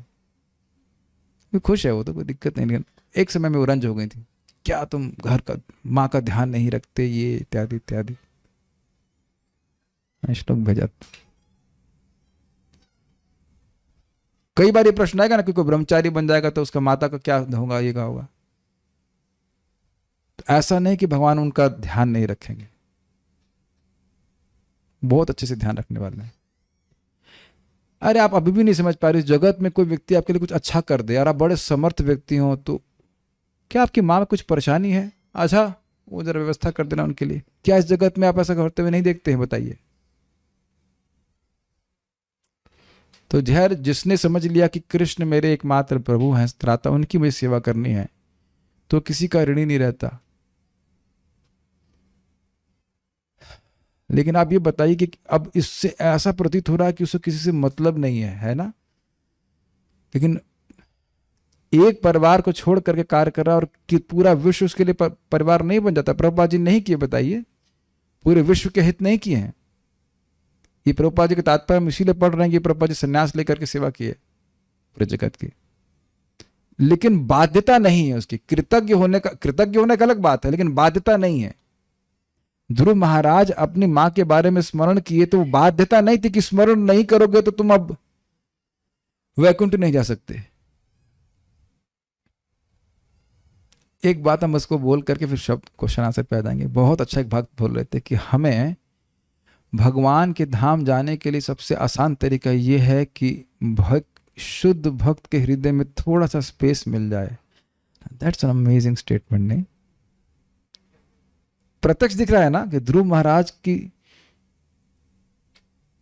थोड़ी सी सहायता बहुत बड़ी करी थी, देखने में थोड़ी लग रही थी, उससे कितने बड़े भाग्य का निर्माण हो गया। इट्स वेरी नाइस ना।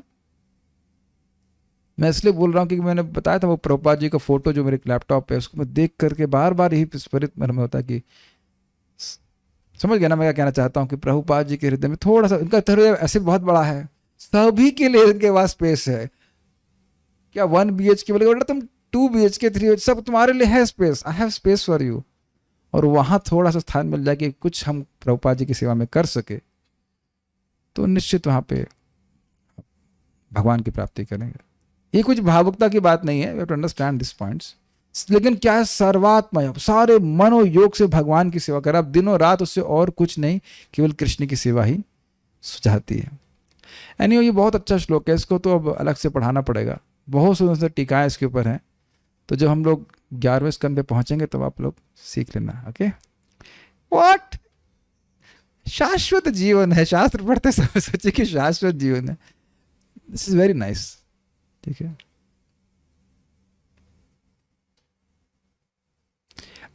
एक रिफ्लेक्शन इस श्लोक पे है कि एक बार जो भगवान की सेवा इस प्रकार से करने लगा तो वही सोचेगा कि जो भी मेरे सामने आए मेरा एक यही ऋण है या मेरा यही कर्तव्य है कि जा रे देखो तारे कहो कृष्ण उपदेश। क्या मैं किस प्रकार से इन्हें कृष्ण से कनेक्ट कर सकूं। अगर आप ये कह रहे हो, अब इसको थोड़ा समझने का प्रयास कीजिए कि आप, ये तो सत्य बात है कि माता पिता का ऋण हम कभी चुका ही नहीं सकते, इसलिए ऐसी वस्तु दे दे कि वो भी ना चुका पाए।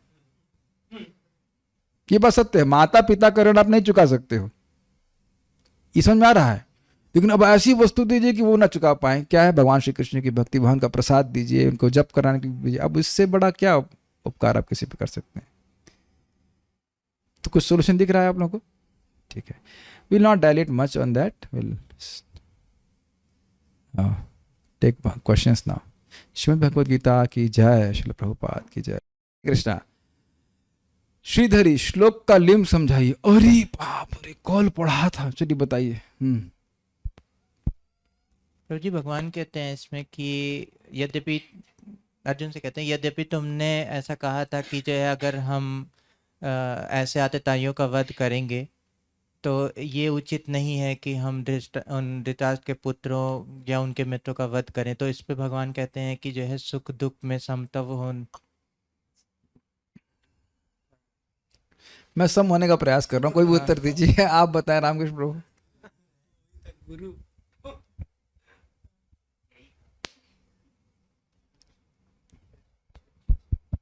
हरे कृष्ण। हाँ, इसमें बता रहे थे भगवान बोलते हैं अर्जुन से कि तुमने जैसे बोला था कि जो गुरु हैं, जो अगर हम उनका वध करते हैं तो उनसे हमको पाप ही प्राप्त होगा। तो बोले कि नहीं, अगर धर्म के लिए हम करेंगे सम होके सुख दुख में, धर्म युद्ध है ना, तो सुख दुख में सम होके जो कि लाभ से प्राप्त होगा, और वो लाभ अलाभ जो कि वो अल्टीमेटली जय और पराजय से प्राप्त होगा, तो उसमें हमको पाप नहीं लगेगा, वो हम मोक्ष ही हम उसे प्राप्त करेंगे। यस, सम हर्ष और विषाद से रहित होकर स्वधर्म का पालन करते हुए युद्ध करोगे तो तुमको पाप नहीं ही लगेगा। ओके, भगवान अर्जुन को समत्व के विषय में क्या समझा रहे हैं? ओके, जय वृंदा माता जी। एक्चुअली हम लोग पहले से अब वो टेस्ट कर लिया करेंगे स्पीकर को, एंड में धोखा दे देता है।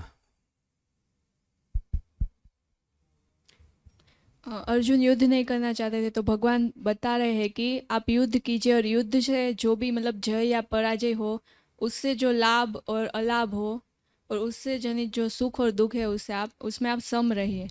इससे आप हर्ष और विषाद, यहाँ पे हर्ष और विषाद का राहित्य हाँ, सूचित मतलब हो। हर्ष और विषाद से से रहित रहित होकर होकर। युद्ध करो, यह समत्व है। ठीक है, उत्साह से रहित होकर के नहीं, हर्ष और विषाद से रहित होकर के। युजस्व का अर्थ क्या अर्थ है एवं इससे क्या इंगित हो रहा है? माइके बताइए। तो ऐसा सम होके सुख और जो दुख प्राप्त होने वाले हैं उसकी अभिलाषा से युजस्व, युक्त, युद्ध को हाँ, युजित हो। लगे। श्रीपाद रामानुजाचार्य, आत्मा कैसा है? राम हरि प्रभु बताएंगे। क्या कर्तव्य विधि बताइए, जय पराजय विचार मत कीजिए। ये एक टेस्ट हो गया ना, और ये वहां पूछ लेंगे प्रश्न तो क्या होगा, ये लाभ होगा, हमको मालूम चल जाएगा कि हमने सुना नहीं है, कुछ भी ऐसा कुछ नहीं सोचिए। आपके जो समझ में आ रहा बताइए। आत्मा कैसा है एवं भगवान अर्जुन को किन वस्तुओं की फलाभिसंधि से रहित होकर केवल कर्तव्य बुद्धि से युद्ध आरंभ करने के लिए कह रहे हैं? अरे तो प्रश्न भी इतना कठिन है, समझ नहीं आ रहा। पहला प्रश्न, आत्मा कैसा है? ओके, हलादनी माता जी। अरे क्या ऑन नहीं है? हाँ, आत्मा शरीर से भिन्न है ठीक है, और शरीर के समस्त स्वभाव से सर्वथा संपर्क शून्य है। गुड। और भगवान अर्जुन को किन वस्तुओं की फलाभिसंधि से रहित होकर केवल कर्तव्य बुद्धि से युद्ध आरंभ करने के लिए कह रहे हैं? इस प्रकार करने पर तुम्हें पाप नहीं लगेगा।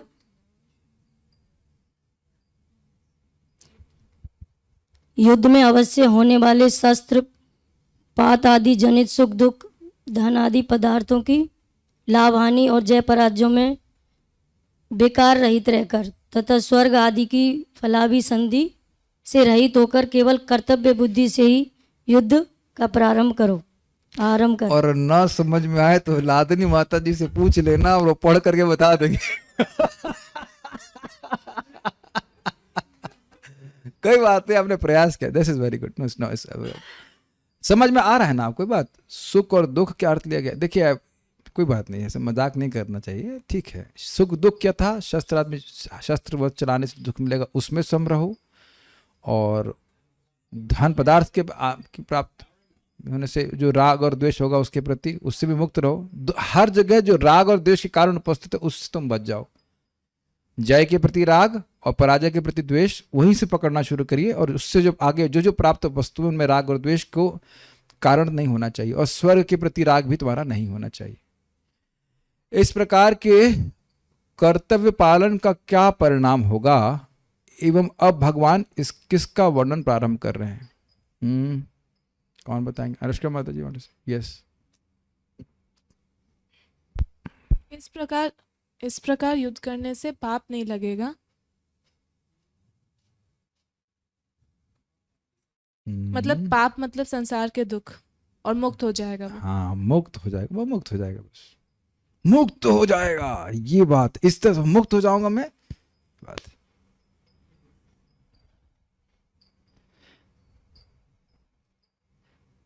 एटीट्यूड, ओके, ध्यान रखना इस बात। सारार्थ वर्षनी, श्री भगवान अर्जुन को युद्ध के संबंध में किस तरह विचार विवेचना करने के लिए कह रहे हैं?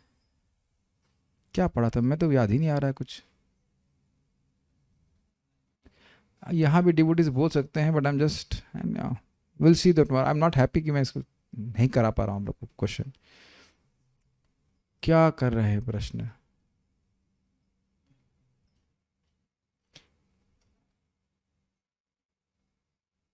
ठीक है, विवेचना यह है कि इस युद्ध में प्राप्त होने वाले सुख दुख लाभ हानि जय और पराजय ये सब एक है, ठीक है, इसका मुझसे कोई संबंध नहीं है, इनकी प्राप्ति के लिए मैं युद्ध नहीं कर रहा हूं। अर्जुन को पाप के विषय में किस प्रकार निसंशय होकर युद्ध करने के लिए प्रेरित किया जा रहा है, स्पष्ट है। हाँ, जैसे कमल का पत्र जल से स्पर्श नहीं करता है, कभी भी स्पर्श नहीं करता, इस प्रकार से कर्तव्य बुद्धि से अगर सब धर्म का पालन किया जाता है तो पाप नहीं लगता है। गीता भूषण टीका, अर्जुन की अभी भी क्या आशंका है एवं भगवान क्या कहकर उनकी संदेह निवृत्ति कर रहे हैं? कोई उत्तर माइक बताइए। बोलते कि भले राज्य की इच्छा ना हो लेकिन गुरु को मारेंगे तो पाप लगेगा ही ना। तो भगवान बोले कि उसको मोक्ष की इच्छा से आप युद्ध करिए छोड़ के समभाव से, तो फिर पाप भी नहीं लगेगा। ठीक है। टीका के अनुसार सुखे दुखे समय कृत्वा लाभा लाभो जया जयो की व्याख्या कीजिए। आप लोग कर चुके हैं। सुख दुख में और उनके कारण जो उनका जो जय और पराजय, उसके कारण जो लाभ और लाभ हैं और उसके कारण जो सुख दुख हैं, उसको में एक बराबर रह करके युद्ध कीजिए। परिणाम की इच्छा के बिना किस प्रकार कोई व्यक्ति युद्ध दान या अन्य कार्यों के लिए इच्छुक हो सकता है? ये बहुत टफ है। This one is really, we would have real fun अगर हम लोग जूम पे भी भक्तों को पूछ सकते हैं। बहुत अच्छा ये प्रश्न है। Yes, you are raising hand but somehow things are not working here, so I have to record this also, so maybe we can ask it tomorrow also. Okay, Vivek Prabhu, let's see if you can answer this.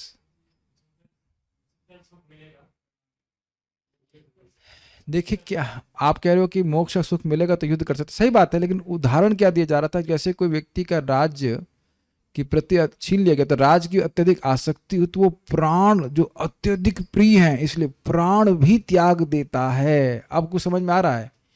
प्राणों की आसक्ति त्याग देता है। तो उसी प्रकार से राग और द्वेष जो प्राण से भी प्रिय हैं जीवात्मा को, उससे मुक्त होकर के उसकी आसक्ति को त्याग कर मोक्ष के आत्मा के आनंद के सुख के कारण वह इस राग द्वेष के प्रति जो उसकी आसक्ति है उसको त्याग करके वह कार्य कर सकता है। ये बात बोली गई थी। ये ना एग्जाम्पल एक बार आप फिर से पढ़ना, ये एक बार में सेट नहीं होता कि क्या कहना चाह रहे हैं। कौन पहाड़ से कौन कूदा, किसका राज छूट गया, कुछ नहीं समझ में आता है। This is very nice. अत्यधिक आसक्ति,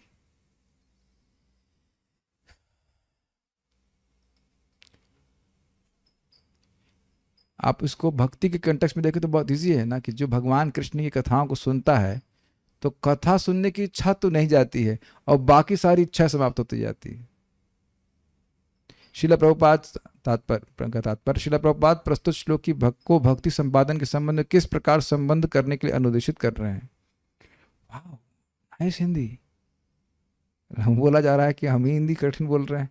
पांडे जी बताइए इसके बारे में। पांडे जी तो बोल चुके हैं, हिरेन भाई चुप बैठे हैं, बताइए। मैं एक बात बताना भूल गया, पाप को भी नहीं लगेगा, इसको समझाने के लिए प्रभुपाद जी ने वो श्लोक कोट किया था, देवर्षि भूताप नृणाम पितृणाम इत्यादि।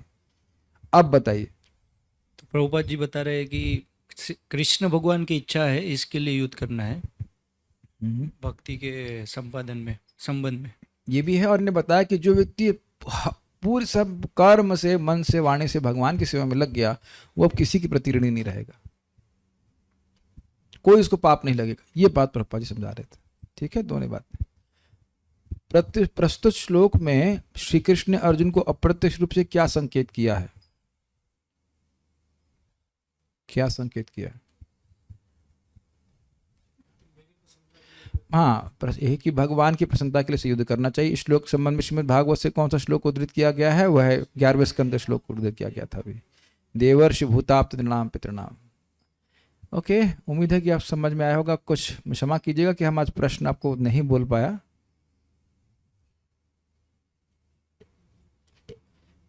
एक भक्त पूछ रहे हैं कि कमल वाला एग्जाम्पल समझ में नहीं है। देखिए, कमल पानी पे रहता है तो पूरा भीग जाना चाहिए पानी से, लेकिन नहीं, वो पानी से बिल्कुल नहीं भीगता है, लिपते लिपटता नहीं है पानी से अगर कहा जाए तो। उसी प्रकार से व्यक्ति कर्म कर रहा है, कर्म में बिल्कुल कर्म के तालाब में पड़ा हुआ है अगर कहा जाए, लेकिन कर्म बंधन से लिप्त नहीं होता अगर वह कर्तव्य बुद्धि से कर्म करता है, स्वधर्म करता है, या भगवान, सीधे शब्दों में कहें, भगवान की प्रसन्नता के लिए कार्य करता है। जैसे प्रसाद खा रहे, भोजन ग्रहण कर रहा है, दाना चावल खा रहा है तो वह फंस रहा है, लेकिन वही भगवान को अर्पित करके ग्रहण कर रहा है तो जरा सा भी नहीं फंसता। कुछ समझ में आ रहा है? एक अन्न के लिए भी वह किसी का उत्तरदायी नहीं रहता, क्योंकि उसने भगवान को समर्पित कर दिया। Is that okay? I think ये बहुत क्लियर हो गया होगा। एक अन्न के लिए भी उत्तरदायी नहीं रहता, अगर वो अर्पित नहीं है तो एक एक अन्न के लिए उत्तरदायी रहता है। कुछ समझ में आ रहा है? अगर भगवान को अर्पित नहीं करते हैं तो एक एक अन्न के लिए हम उत्तरदायी हैं, और अगर अर्पित कर दिया तो एक भी अन्न के लिए उत्तरदायी नहीं किसी के। ठीक? Stop here.